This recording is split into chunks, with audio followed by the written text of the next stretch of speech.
श्री स्वामी समर्थ. तर सकाळची सुरुवात तर खूप छान झालेली आहे मोगऱ्याच्या झाडापासून.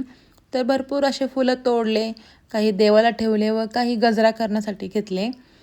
तर सकाळची सुरुवात तर आपले स्वामींच्या आशीर्वादाने खूप छान होते. आणि म्हटलं दिवसभराचं रुटीन तुमच्यासोबत शेअर करायचं आहे, पण 2 मिनिटाच्या व्हिडिओमध्ये व 1.5 मिनिटाच्या व्हिडिओमध्ये काय शेअर करणार.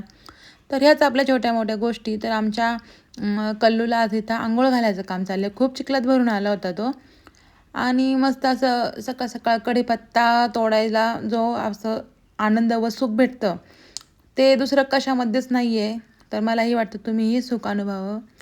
आणि मस्त आमच्या आजीबाईंना, ही आमच्या मामाची आई आहे, हिला मस्त गजरा बनवायला सुई व दोरा दिला.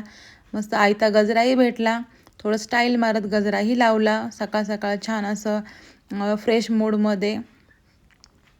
आणि स्वयंपाक वगैरे उरकून घेतला. तेवढ्यामध्ये आली आमची तर ही देव तुमच्याकडं काय म्हणतात मला नाही माहिती, पण आमच्या इकडे याला मर्याईचा देवारा असं म्हणतात. कारण मर्याई ही देवी आहे आणि ही डोक्यावर घेऊन फिरतात. म्हणजे आता आखाडाचा महिना आहे म्हणून सुवासिनीसाठी व नैवेद्यासाठी त्यांना हे द्यायचं असतं. गूळ, तांदूळ वगैरे, डाळ, तेल, हे सगळं मस्त द्यायचं असतं. ती खूप छान आशीर्वाद देते आपल्याला व ती दरवर्षी 1-2 वेळा तरी येते वर्षातनं. त्यामुळं आम्ही तिला मस्त चहा वगैरे करतो आणि सगळ्या मुलांची चौकशी हालहावा वगैरे करते. तर खूप छान वाटतं ती आल्यावर.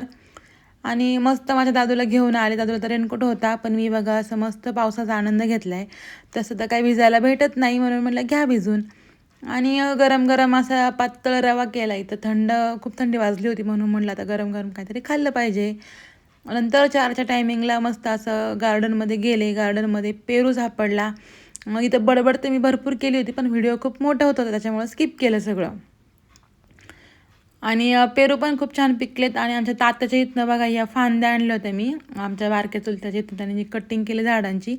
आणि मस्त अशा सगळ्या 7-8 फांद्या, 2 प्रकारचे जास्वंद आहे. आणि हे सगळ्या फांद्या लावून घेतल्या. व्हिडिओ आवडला तर नक्की लाईक करा.